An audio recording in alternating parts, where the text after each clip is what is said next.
नर्मदे हर। नर्मदा परिक्रमा के दौरान नियम भंग करने पर क्या होता है?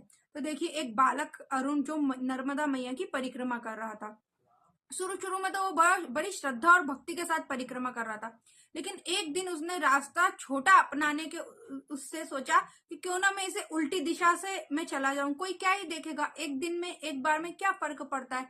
तो जैसे ही वो उल्टी दिशा की ओर बढ़ने लगा, जैसे ही उसने अपने कदम पीछे किया, वैसे ही हवाएं ठंडी हो गई, सामने का रास्ता उसे धुंधला दिखने लगा, बिल्कुल सब चीजें उसे अदृश्य सी लगने लगी, उसके पैर भारी होने लगे, उसे ऐसा लगा जैसे कोई अदृश्य शक्ति उसके कंधों को दबा रही है, उससे चलते ही नहीं बना।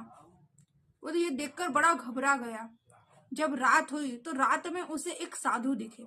साधु ने उससे धीमे स्वर में कहा कि नर्मदा माँ की परिक्रमा में पीछे कदम नहीं लिए जाते, क्योंकि चाल उल्टी करने से बेटा ऊर्जाएं भी उल्टी हो जाती है।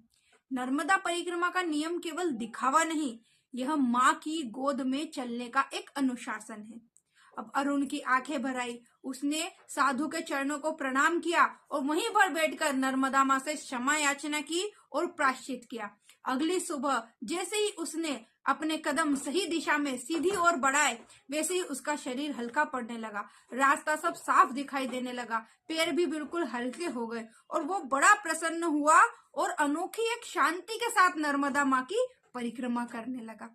तभी उसे समझ आया कि नर्मदा परिक्रमा के नियम को तोड़ना कोई सजा नहीं, बल्कि माँ की करुणा है, जो समय रहते ही हमें सही राह पर लौटा देती है।